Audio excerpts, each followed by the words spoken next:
ओम शांति। जीवन को पलटाने वाली एक अद्भुत जीवन कहानी भाग 2, पेपर नंबर 29 के लिए पेज नंबर 199 से 218 218। जीवन बीमा। बीमे के धंधे के बारे में समझाते हुए बाबा कहते कि जो मनुष्य अपने जीवन का, घर का अथवा सामान का बीमा कर देते हैं, उन्हें बीमे की अवधि के अंत में वह रकम मिल जाती है। और यदि उससे पहले ही मनुष्य की किसी दुर्घटना या रोग आदि से मृत्यु हो जाए तो उसके वारिस को निश्चित धनराशि मिल जाती है। इसका उल्लेख करते हुए बाबा बताते कि ईश्वर के शरणागत होना भी इस प्रकार का बीमा कराना ही है। बीमा कंपनियों में जो लोग बीमा कराते हैं वे तो हर मास, 3 मास, 6 मास अथवा वर्ष के बाद बीमा प्रीमियम भरते हैं। और यदि वे अवधि के पहले मर जाएं तो उनके पीछे दूसरे ही को वह अल्प धनराशि मिल जाती है। परंतु जो लोग परमात्मा की शरण में आते हैं अर्थात तन मन धन सहित उसी के हो जाते हैं, अपना सर्वस्व उसके हवाले कर देते हैं, वे गोया एक बार ही प्रीमियम भर देते हैं। परंतु इसके एवज में उन्हें स्वर्गिक सृष्टि में, दैवी स्वराज्य में जन्म जन्मांतर के लिए सतो प्रधान, असीम धन धान्य और सुख संपत्ति, सुविधा, सब चीज़ों की प्राप्ति होती है।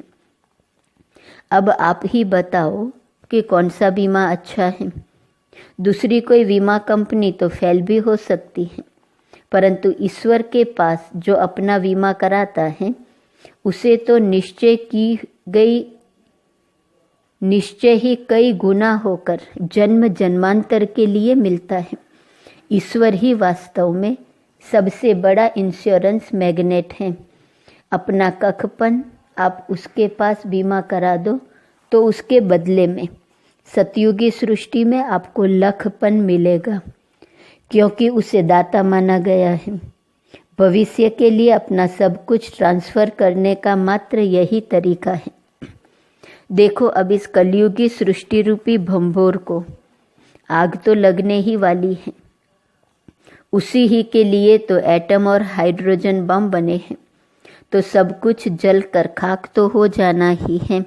तब क्यों नहीं ईश्वर के पास इंश्योर करा के अपने भविष्य को ऊंचा बना लेते हो? क्या इसमें कोई शक है कि विनाश निकट है? अगर शक नहीं है और पूर्ण निश्चय है तो फिर देर क्यों करते हो? देखो, यदि आज बीमा नहीं कराया और कल शरीर छूट गया तो मिलेगा कुछ भी नहीं। परंतु आज बीमा करा लिया तो फिक्र से फारिग हो जाओगे, क्योंकि उसका कई लाख गुना होकर भविष्य में आपको मिलेगा। इस बात में तो निश्चय है या इसमें कोई संशय है?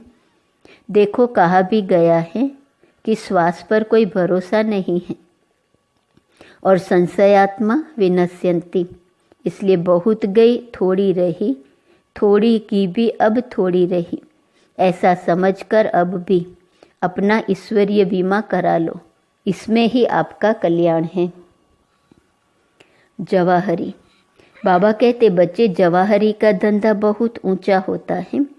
उस धंधे में मनुष्य को परख शक्ति बहुत चाहिए, क्योंकि झूठे हीरे भी ऐसे होते हैं कि देखने में बिल्कुल सच्चे मालूम होते हैं, और अच्छे अच्छे जवाहरी भी परखते समय धोखा खा जाते हैं। जिनमें परख शक्ति होती है वे दृष्टि डालते ही जट समझ जाते हैं कि ये हीरा सच्चा है या झूठा, या फ्लॉ वाला है या बिना फ्लॉ के, ये ऊंची किस्म का है या हल्का हल्का। इससे ही वे उसका दाम जट से बता देते हैं। आप बच्चे भी वास्तव में जवाहरात का धंधा करते हो, क्योंकि ज्ञान सागर में शिव बाबा से जो शिक्षाएं आप ले रहे हो उसका एक एक वचन कई हीरों के बराबर है। उस ज्ञान की धारणा से उसका जीवन कौड़ी तुल्य से हीरे तुल्य बन जाता है। बाबा समझाते कि ज्ञान की हर बात को अविनाशी रत्न अथवा अनमोल हीरा समझकर जब आप धारण करोगे तो भविष्य में आप ऐसी सुखमय सृष्टि में जाओगे जहां आपके खजाने में अनगिनत हीरे होंगे। खजाने में ही नहीं, आपके महलों की छतें भी रत्न जड़ित होंगी और सोने की चादरों से मढ़ी हुई दीवारों में हीरे मोती आपके महलों में क्रांति फैलाएंगे।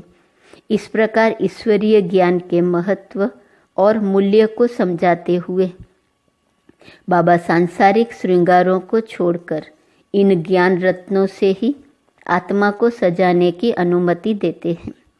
फिर बाबा कहते, बच्चे, सभी लोग सच्चे हीरे के खरीदार नहीं होते। कोई विरला ही हीरों का पारखी और खरीदार बनता है। बहुत से लोग तो देखने वाले और पूछताछ करने वाले ही होते हैं। खरीदने वाला कोई विरला बख्तावर ही होता है।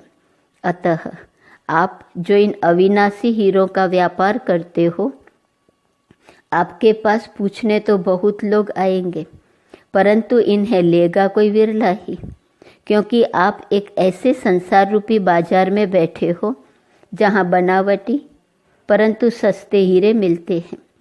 बनावटी माल बेचने वालों में अगर कोई सच्चा माल बेचने वाला व्यापारी बैठा हो तो लोग उसके माल पर भी संदेह करने लगते हैं। बाबा कहते हैं कि शिव बाबा को ज्ञान सागर भी कहा जाता है और रत्नागर भी, क्योंकि वह ज्ञान रूपी रत्न देता है। वह कंकड़ पत्थर लेकर उसके बदले में अनमोल और अपार रत्न दे देता है। देखो कितना वह भोला व्यापारी है। जवाहरी लोग तो हर एक हीरे का दाम चुकाते हैं और अपना मुनाफा कर लेते हैं, परंतु ज्ञान सागर एवं रत्नागर परमपिता परमात्मा जो सबसे बड़ा जवाहरी है, वह मनुष्य आत्मा रूपी बच्चों से क्या पैसे लेगा। आज मनुष्य के पास रखा ही क्या है, उसके पास तो पुराने संस्कारों के कंकड़ और काम क्रोध रूपी पत्थर ही हैं। जो यह कंकड़ पत्थर दे देता है, उसकी बुद्धि रूपी जोली को वह ज्ञान रत्नों से भर देता है और उसे रंक से राव अथवा कंगाल से मालामाल बना देता है। उसे ये कंकड़ पत्थर देने जरूर पड़ते हैं, क्योंकि वह सौदागर है और सौदा करते समय मनुष्य को सौदे के लिए कुछ देना जरूर पड़ता है। बाबा कहते, देखो भक्ति मार्ग में आप भगवान से भीख मांगते रहे, परंतु वह आपको मिली नहीं, और अब ज्ञान मार्ग में बिन मांगे हीरे मोती मिल रहे हैं। इसलिए ही कहावत है, बिन मांगे मोती मिले, मांगे मिले न भीख। आपको ये हीरे मोतियों का अतुल्य खजाना इसलिए मिल रहा है कि आप अपने कंकड़ पत्थर को छोड़ते जा रहे हो, जबकि भक्ति मार्ग में आप विषय विकार रूपी पत्थर तो छोड़ते नहीं थे और यों ही भगवान से उत्तम वरदान पाना चाहते थे। बाबा समझाते कि पुरुषोत्तम अथवा संगम युग का यह जीवन, जबकि आप पतित से पावन अथवा भोगी से योगी बनने का पुरुषार्थ करते हैं, वही वास्तव में हीरे तुल्य बनाती हैं। बाबा कहते कि आज लोग कहते तो हैं कि मनुष्य का जीवन हीरे जैसा अमोलक है, परंतु वास्तव में आज मनुष्य कौड़ी तुल्य भी नहीं है। यों कई लोग कई नेताओं को चांदी या सोने से तोलते हैं। आगा खां को उसके अनुयायी प्लेटिनम से भी तोलते हैं, परंतु वास्तव में आज किसी का भी जीवन हीरे तुल्य नहीं है, क्योंकि न तो उसके पास ईश्वरीय ज्ञान रत्न है और न पवित्रता ही का खजाना है। वास्तव में जो ईश्वरीय ज्ञान लेने वाले और पवित्र तथा राजयोगी बनने वाले नर नारी हैं, उन्हें यदि हीरों से तोला जाए तो उन हीरों के मूल्य से भी उनका जीवन अधिक मूल्यवान है, क्योंकि वे अपने मुख से ज्ञान रत्न निकालते हैं और उनकी बुद्धि रूपी तिजोरी में अविनाशी ज्ञान रूपी हीरे भरे हुए हैं। जो हीरे वे दूसरों को देकर उन्हें भी हीरे तुल्य बनाते रहते हैं। ज्ञान रूपी हीरों से तो मनुष्य को भविष्य में विश्व का चक्रवर्ती दैवी स्वराज्य प्राप्त होता है। तब भला विनाशी रत्नों की ज्ञान रत्नों से क्या तुलना हो सकती है। इस प्रकार बाबा अपना उदाहरण देते हुए कहते, देखो बच्चे, मैं भी एक बड़ा नामी ग्रामी जवाहरी था। मुझे हीरों की बहुत अच्छी परख थी। लोग मेरे पास हीरे परखवाने के लिए ले आते थे। वे मेरे पास जवाहरात के पैकेट ले आते और उनका इकट्ठा ही मूल्य चुकाने को कहते। मैं झट से मूल्य आंक लेता कि एजेंट लोग दंग रह जाते। परंतु जब से ईश्वरीय ज्ञान रूपी हीरे मुझे मिलने लगे तो उनकी तुलना में ये सांसारिक हीरे मुझे कोयले अथवा कंकड़ पत्थर के समान मालूम होने लगे। तब मैंने अपने मन में कहा, आहा, शिव बाबा तो मुझे माला माल कर रहे हैं। तब अनायास ही मेरी दृष्टि उन हीरों से हट गई और शिव बाबा पर जा लगी और मैं मन ही मन में कहने लगा कि शिव बाबा, आप कितने भोले व्यापारी हो। आप कखपन लेकर लखपन दे देते हो। मैं भी जवाहरी तो था ही। ये फायदे वाला सौदा देखकर झट मैंने सौदा पटा लिया। अपने पास जो कौड़ियाँ थी वह शिव बाबा को देकर उसके अविनाशी खजाने का मालिक बन गया। भले ही पहले मैं खिदरपुर का नवाब माना जाता था। राजाओं और वाइसरायों से भी मेरी मुलाकात थी और ठाठ से रहता था, परंतु अविनाशी ज्ञान का खजाना पाकर और स्वर्ग का स्वराज्य मिलता देखकर मैंने उन सब से मुंह मोड़ लिया। 1 मिनट भी तो सोचने में नहीं लगा, क्योंकि इसमें सोचने की बात ही क्या थी। देना कुछ नहीं पड़ रहा था और मिल ही मिल रहा था। तब सोचता क्या। मैं झट से शिव बाबा का हो गया और शिव बाबा का सब कुछ मेरा हो गया। जो इस ईश्वरीय सौदे के बारे में भी सोचता है वह अच्छा जवाहरी, अच्छा व्यापारी नहीं। वह तो अंत तक सोचता ही रह जाता है और ये सच्चा सौदा करने से चूक जाता है। फिर बाबा कहते, बच्चे, हीरों को रखने के लिए उनका बॉक्स बहुत सुंदर और ऊंची किस्म का बनवाया जाता है। जितना मूल्यवान हीरा हो उसके अनुसार ही मूल्यवान उसका डिब्बा होता है। तो अब जबकि आपको शिव बाबा से अनमोल ज्ञान रत्न मिल रहे हैं, तब आपकी बुद्धि रूपी तिजोरी अथवा बॉक्स भी रॉयल होना चाहिए। हीरों से स्वयं को सजाने वाले लोगों का उठना बैठना सब रॉयल होता है। अतः अब जबकि आपको साहों के साह परमपिता परमात्मा से ज्ञान रत्न मिल रहे हैं अथवा अविनाशी हीरे मिल रहे हैं, तो आपकी चाल ढाल, मन, वचन और कर्म भी ईश्वरीय कुल की मर्यादा के अनुकूल होने चाहिए, वरना आपकी बुद्धि रूपी तिजोरी को ताला लग जाएगा और उन ज्ञान रत्नों से आपको खुशी भी नहीं मिल सकती। बाबा कहते कि हर एक हीरे का मूल्य भी अलग अलग होता है। हीरे और रत्न की अलग अलग किस्में और उनके अलग अलग नाम होते हैं। जिन हीरों में फ्लॉ होता है उनका दाम कम होता है और जो फ्लॉलेस होते हैं उनको ऊंचा माना जाता है। इस ज्ञान मार्ग में जिन बच्चों में कोई न कोई खामी, त्रुटि, आसुरी लक्षण हैं, वे फ्लॉ वाले अर्थात कम मूल्य वाले हीरे हैं, और जो पवित्र एवं साफ दिल हैं वो फ्लॉलेस हीरे ही विष्णु के गले की माला के रत्न बनेंगे। देखो, 9 रत्नों का विशेष गायन है, क्योंकि यों तो शिव बाबा से ज्ञान प्राप्त करने वाले सभी बच्चे रूहानी रत्न हैं, परंतु जिन्होंने ईश्वरीय ज्ञान योग में पड़ने वाले विघ्नों का डटकर सामना किया है, लोक कल्याण अर्थ अपना सर्वस्व न्यौछावर किया है और लोगों को अविनाशी सुख देने की सेवा में भी जी जान अच्छी तरह से लगाया है, वे ही नवरत्न मुख्य है जिनका गायन आज तक चला आता है।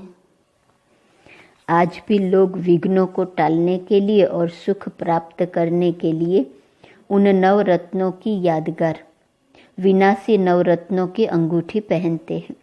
इस प्रकार रत्नों और जवाहरात के धंधे का उल्लेख करते हुए बाबा कहते कि अब आप में से हर एक बच्चे को देखना चाहिए कि मुझ ईश्वरीय रत्न में कोई फ्लॉ अर्थात दुर्गुण या कोई त्रुटि तो नहीं है। यदि है तो फिर मैं विष्णु के गले की माला का मणका कैसे बन सकूंगा? क्या मैं यज्ञ के कार्य में विघ्नों का सामना करता हूँ?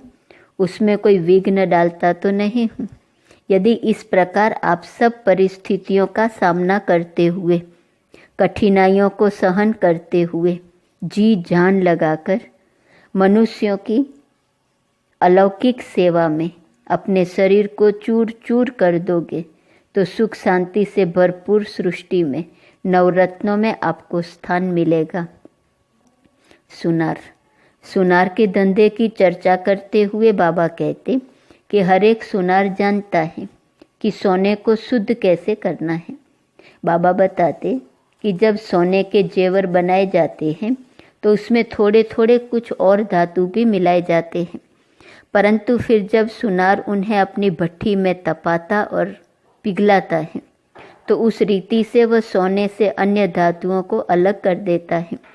इस दृष्टि से देखा जाए तो परमपिता परमात्मा ही सबसे बड़ा सुनार है, क्योंकि वह योग रूपी भट्ठी में आत्माओं को तपाकर उन्हें बुरे संस्कारों रूपी कचड़े से अलग कर देता है। बाबा बताते कि सतयुग अथवा स्वर्ण युग में यह आत्मा सच्चे सोने के समान शुद्ध थी। वहाँ यह 16 कला संपूर्ण पवित्र थी, मानो कि ये 24 कैरेट वाले सोने की तरह शुद्ध थी। त्रेता युग, जिसे कि रजत युग सिल्वर एज भी कहा जाता है, उसमें इस सच्चे सोने में चांदी की मिलावट की तरह हो जाती है और ये आत्मा 14 कला पवित्र अर्थात 14 कैरेट के सोने जैसी बन गई। फिर द्वापर युग अर्थात ताम्र युग में इसमें काम क्रोध आदि विकारों रूपी तांबे की खाद पड़ी और इस आत्मा पर विकारों का मुलम्मा चढ़ गया और इसमें पवित्रता 8 कला ही रह गई। गोया यह 8 कैरेट वाले सोने की तरह अशुद्ध बन गई। फिर कलयुग अर्थात लोह युग में इसमें तमोगुण की मिलावट हुई और अब तो ये सोने की बजाय मानो मुलम्मा ही हो गया है। चारों युगों की इस प्रकार कहानी सुनाते हुए बाबा कहते, मीठे बच्चे, विकारी संस्कारों की खाद मिलते मिलते रजोगुण अथवा तमोगुण की मिलावट होते होते देखो आज तो आप लोह प्रधान हो गए हो। इसलिए ही आज आप मनुष्यों का कोई मूल्य नहीं रहा। सतयुग में जब मनुष्य 24 कैरेट वाले सोने के समान थे, तब मनुष्यों को कंचन सम पवित्र काया प्राप्त थी। सतो प्रधान होने के कारण वे देवी देवता कहलाते थे। उनका इतना मूल्य था कि आज तक भी लोग उनकी जड़ मूर्तियों के मंदिर बनाने के लिए लाखों रुपये खर्च कर देते हैं, जबकि आज के लोह सम मनुष्यों को रहने के लिए एक झोंपड़ी भी नहीं मिलती, बल्कि वे पशुओं के समान पटरियों पर सोए रहते हैं। देखो तो कैसी दयनीय अवस्था हो गई है आज मनुष्यों की। साथ में बीमार कुत्ता सोया पड़ा है और पास में ही मैले कुचले कपड़े पहने हुए मनुष्य अस्वच्छ जगह पर लेटा पड़ा है। ओहो, जो भारत माला माल था, खुशहाल था और सोने का हिंदुस्तान कहलाता था, आज उसकी ये हालत क्यों हुई? भारत की ऐसी दशा। देखो, इन विकारों ने ही भारत का राज्य और ताज छीना है और मनुष्य की ऐसी दुर्दशा कर दी है। इस प्रकार सोना और सोने के मिश्रण की अवस्था का उल्लेख करते हुए बाबा कहते, बच्चे जैसे सुनार ही सोने से अन्य धातुओं को अलग करने की विद्या जानता है, वैसे ही शिव बाबा ही एकमात्र ऐसा सच्चा सुनार है जो मनुष्य आत्माओं को विकारों की खाद से अलग कर उन्हें सच्चे सोने की तरह शुद्ध बना सकता है। वह सहज ज्ञान योग की भट्ठी तपाता है, उस भट्ठी में मनुष्य आत्माओं को डालता है।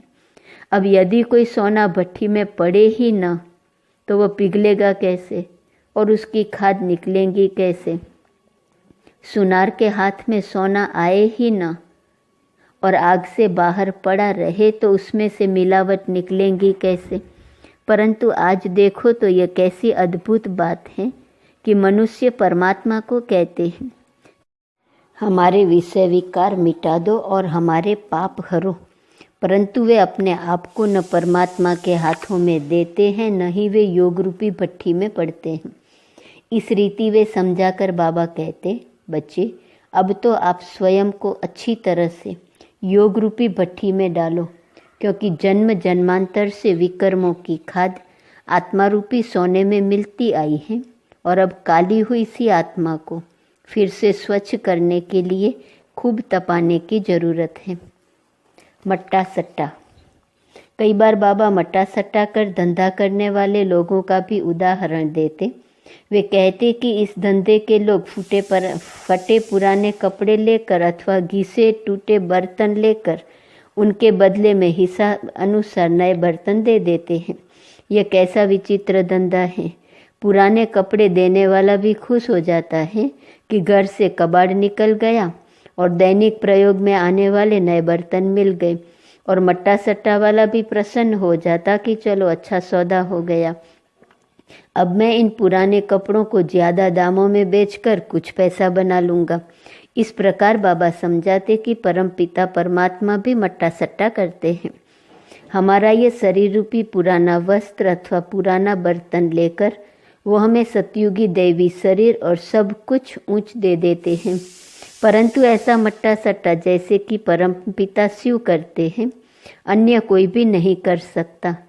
वह हमारे खोटे पैसे लेकर हमें उसकी जगह नए पैसे दे देते हैं।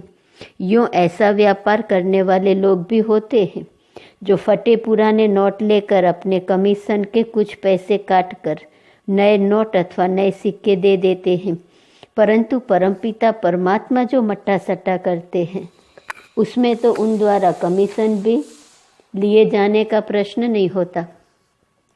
शिव बाबा को जो अपना कबाड़ खाना अथवा 84 जन्मों से जड़ जड़ीपूत हुई चीज़ें दे देता है, उसके बदले में वह उनसे नई सतयुगी दुनिया में सतोप्रधान और सुखदायक अतुल सामग्री प्राप्त कर लेता है।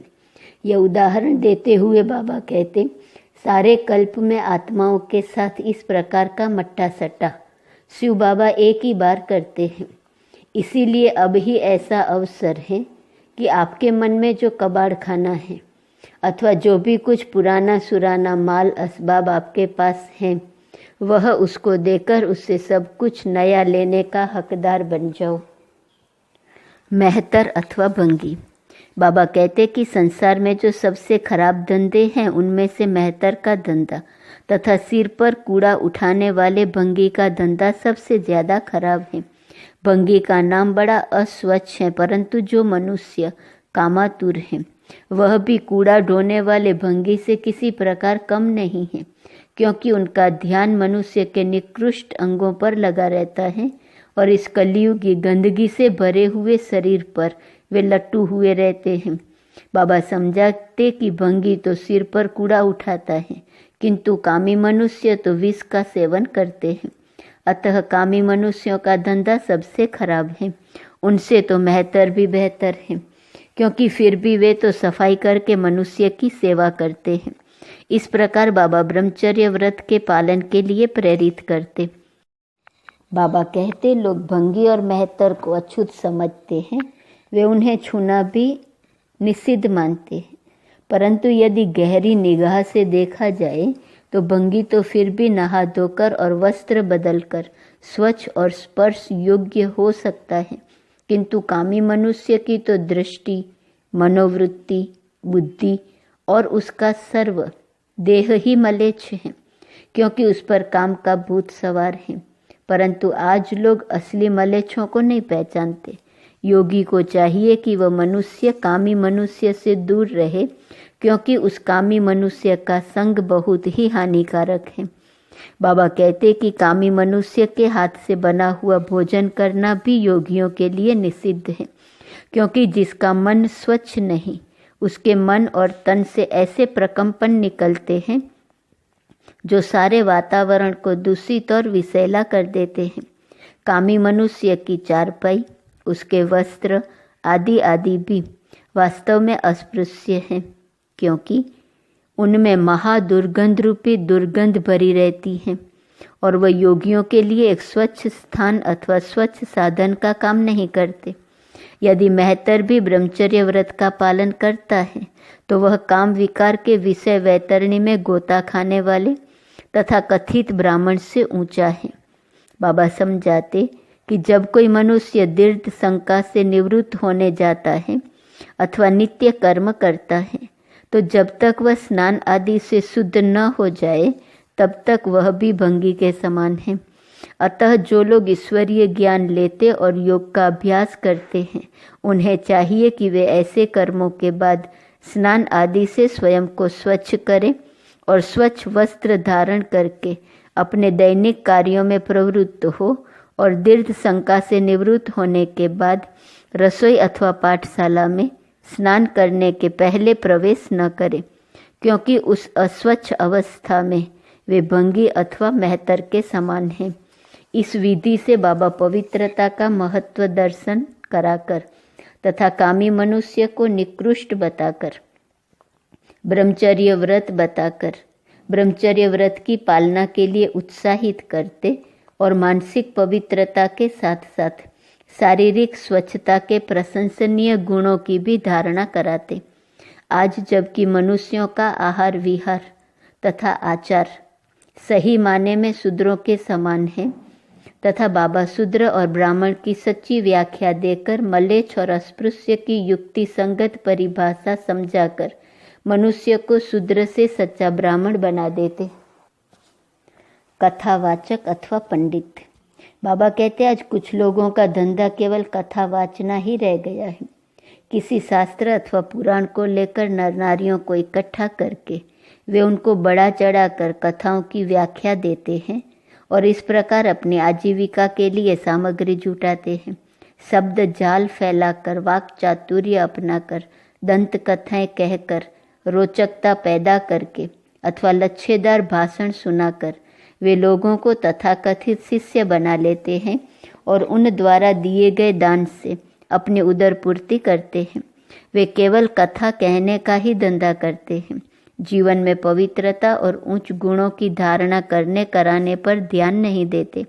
न वे स्वयं निर्विकारी बनते हैं, नहीं वे सत्यवचन महाराज कहने वाले अंध श्रद्धालु श्रोताओं के आचरण को सट विकार से रहित बनाने के कार्य में परिश्रम नहीं करते हैं। इस प्रकार का धंधा करने वाले लोगों की ओर संकेत करते हुए बाबा कहते कि आप बच्चों को कोरा कथावाचक नहीं बनना है, बल्कि उच्च गुणों की धारणा करनी है। मुख से दूसरों को ही केवल ज्ञान नहीं सुनाना, बल्कि उस ज्ञान के अनुरूप ही अपना भी जीवन बनाना है। बाबा समझाते कि जो मनुष्य आत्माओं को पावन बनाने की सेवा किए बिना उससे कोई तन धन आदि की सेवा लेता है, गोया वह उनका ऋणी हो जाता है और स्वयं को उनके कर्म बंधन में जकड़ लेता है। उन्हीं के घर में फिर उसे जन्म लेकर उस सेवा का ऋण चुकाना पड़ता है। इस प्रकार का स्पष्टीकरण देकर बाबा मन, वचन एवं कर्म को एक समान बनाने, अपने आचार की श्रेष्ठता पर ध्यान देने तथा दूसरों की ठोस सेवा करने एवं विनम्र बनने की कल्याणकारी शिक्षा देते, ताकि ज्ञान प्राप्त करने के बाद मनुष्य का ध्यान लंबी लंबी बातें करने, रोचक रोचक कथाएं सुनाने, अपनी विद्वता के अभिमान में इठलाने और स्वयं को बड़ा वक्ता समझने में न अटक जाए, बल्कि वे ज्ञान को जन सेवा अर्थ मिला हुआ एक ईश्वरीय वरदान मानकर नम्रता पूर्वक दूसरों की सेवा में दिन रात लगा रहे। माली। बाबा माली के कार्य की बड़ी प्रशंसा करते और बाबा को फूल बड़े अच्छे लगते। बाबा कहते माली अपने फूलों की बड़ी संभाल रखता है। वह समय पर पौधों को पानी देता है और चिड़िया तथा पक्षी नन्हे नन्हे पौधों को चट न कर जाए इस संकट से फूलों की रखवाली करता है।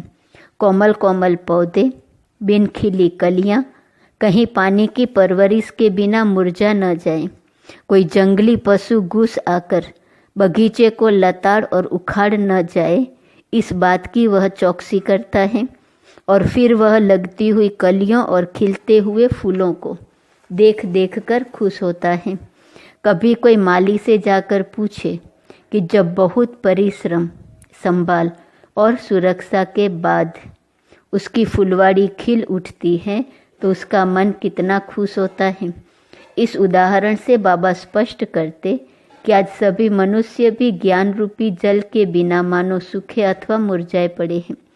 अब शिव बाबा, जो कि वास्तविक ज्ञान की वर्षा करने वाला इंद्र भी है और सर्वश्रेष्ठ माली भी है, आकर ज्ञान जल देकर मनुष्य रूपी पौधों को फिर हरा भरा कर रहा है।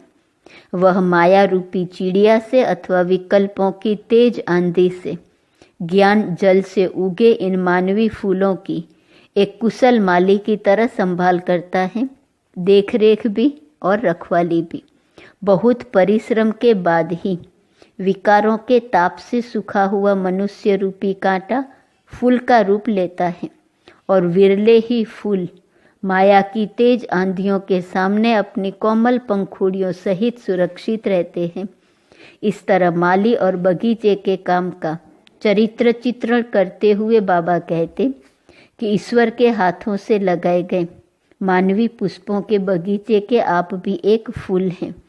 इस बात का आपको स्वाभिमान होना चाहिए और खुशी भी, और अपने आसपास उगे हुए फूलों को देखकर उन द्वारा अपनी भी शोभा बढ़ती हुई महसूस करनी चाहिए, क्योंकि बगीचा एक नहीं अनेक फूलों से बनता है तथा माला और गुलदस्ता भी एक धागे में पिरोए जाने, एक मुट्ठे में बंधने अथवा एक धरनी पर उगने से ही बनते हैं। बाबा कहते सर्वश्रेष्ठ शिव बाबा ने आपको भी एक छोटा माली बनाया है। आप भी ज्ञान रूपी बीज लेकर मनुष्यों के मन में दिव्य गुण रूपी पुष्प लगाओ। उन्हें योग तथा ज्ञान द्वारा पुष्प के समान निर्मल, मनोहर, आकर्षक और गुणों रूपी सुगंधि से युक्त बना। माया रूपी चिड़िया से अथवा विकल्पों की आंधी से उनकी सुरक्षा करो और सारे संसार को एक फूलों का बगीचा बना दो। बाबा कहते सतयुग में ये सारी सृष्टि फूलों का बगीचा थी। लोग उसे अल्लाह का बगीचा अथवा गार्डन ऑफ एडन भी कहते हैं, परंतु अल्लाह ने अर्थात परमात्मा ने वह बगीचा कैसे लगाया, कब लगाया और यह सृष्टि कांटों का जंगल कैसे बन गई, इस पहली को वे नहीं जानते। अतः अब यह सभी को बताने की जरूरत है कि कलयुग के अंत में ही परमपिता परमात्मा आकर ईश्वरीय ज्ञान द्वारा मनुष्यों को फूलों के समान पवित्र बनाते हैं और इस सृष्टि रूपी जंगल में मंगल करते हैं। ब्राह्मणों का उल्लेख करते हुए बाबा कहते कि ब्राह्मणों के भी कई वर्ग होते हैं। ब्राह्मणों में एक कर्णिगोर जाति भी होती है।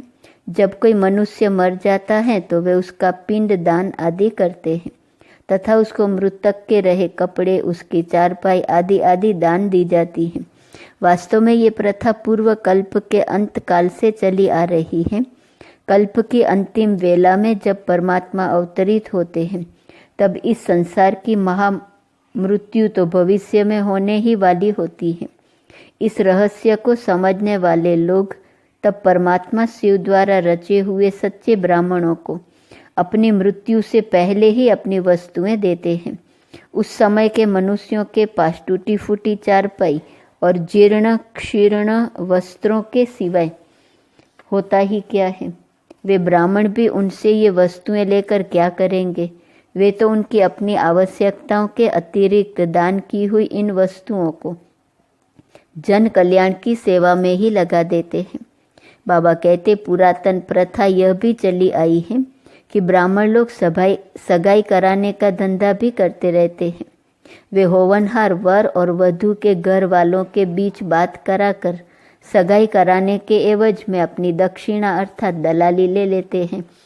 ब्राह्मणों के इस धंधे का हवाला देते हुए बाबा कहते कि वे देह अभिमानी ब्राह्मण तो शारीरिक सगाई कराकर नर नारी को काम के गर्त में धकेलने के निमित्त बनते आए हैं, गोया वे उपकार की बजाय अपकार करते आए हैं और विषय वासना की अग्नि में धकेलते आए हैं।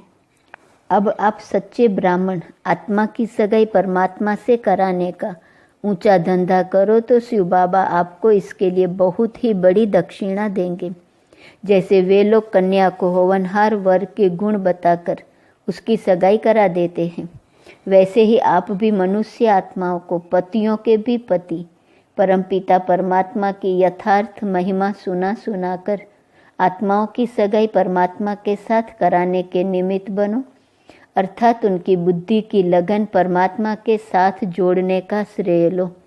सच्चा ब्राह्मण वह है जो आत्मा की सगाई परमात्मा से कराता है, क्योंकि देह के संबंध जुटाकर मनुष्यों को देह बुद्धि बनाना और उनका नया दैहिक कर्म खाता चालू कराना तो गोया उन्हें कर्मों के बंधन में जकड़ने का साधन रचना है, जबकि आत्मा की सगाई परमात्मा से कराना गोया उसके लिए मुक्ति का उपाय करना है। वास्तव में ऐसा विवाह ही शुभ विवाह है, क्योंकि इस नाते से ही भविष्य में मनुष्य का सब शुभ ही शुभ होता है। बाबा कहते, ब्राह्मणों में से कुछ लोग ऐसे भी होते हैं जो जगह जगह लोगों के निमंत्रण पर जाकर कथा सुनाते हैं। कभी वे सत्यनारायण की कथा करते तो कभी शिव पार्वती की अमर कथा करते हैं। कभी वे तिजरी की कथा का व्याख्यान करते हैं तो कभी गरुड़ पुराण में से कोई प्रसंग लेकर चर्चा करते हैं।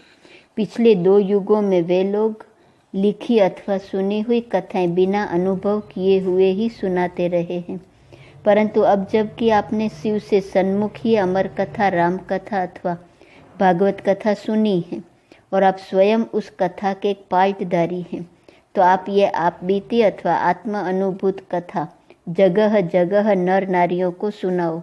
जो अच्छे ब्राह्मण होते हैं वो कथा सुनाए बिना भोजन करना भी हराम समझते हैं। कथा करने के बाद उन्हें जो भोजन अथवा भोग मिल जाए उसी में ही वो संतुष्ट रहते हैं। अब जबकि आपको यथार्थ कथा का बोध हुआ है तो आपको भी चाहिए कि वहाँ जहाँ भी आपका उठना बैठना हो, जहाँ से भी आपको निमंत्रण मिले, जहाँ कहीं भी जाकर आप से हो सके, मनुष्य आत्माओं को 84 जन्मों की कथा सुनाकर उनमें आत्म जागृति लाने के निमित्त बनो। आप श्रेष्ठ ब्राह्मणों का यह अलौकिक जन्म सेवा अर्थ ही हुआ है। ओहो, देखो तो आप सृष्टि ड्रामा में कितने सौभाग्यशाली हैं कि आप मनुष्य आत्माओं के कल्याण अर्थ यही श्रेष्ठ कर्म करने के निमित्त बने हुए हैं, जो कर्म की स्वयं शिव बाबा करते हैं। आप सारी सृष्टि के शुभ चिंतक बनकर न केवल मनुष्य आत्माओं को पवित्र बनाने की सेवा करते हैं, बल्कि तत्वों को भी सतोगुणी बनाने का उपाय करते हैं। बाबा कहते हैं, कई ब्राह्मण यज्ञ कराने के कर्तव्य करते हैं। वे मंत्र पढ़ते जाते और यज्ञ कुंड में सामग्री, घृत की आहुतियाँ आदि देते हुए स्वाहा स्वाहा करते जाते हैं। वे समझते हैं कि इस प्रकार से वातावरण शुद्ध होगा, देवता प्रसन्न होंगे, हमें परोपकार की भावना दृढ़ होगी और लोक सेवा अर्थ त्याग का गुण आएगा। परंतु आप देखते हैं कि शताब्दियों से घर घर में ये यज्ञ होते आए, फिर भी आज भारत की क्या हालत हो गई है। अतः अब शिव बाबा ने आपको श्रेष्ठ यज्ञ करना सिखाया है। आप योग अग्नि प्रज्वलित करके उसमें ज्ञान घृत डालते हुए काम, क्रोध आदि 6 विकारों की सामग्री अथवा लकड़ियों की आहुति देते हैं। निश्चय ही इस रुद्र यज्ञ अथवा राजस्व अश्वमेघ अविनाशी ज्ञान यज्ञ है, जो ही विश्व शांति स्थापन कराने वाला और विश्व में चक्रवर्ती दैवी स्वराज्य की पुनः स्थापना कराने वाला है। अब आप यही यज्ञ करते और कराते हुए विश्व में सच्ची शांति स्थापित करने के निमित्त बनो। ओम शांति।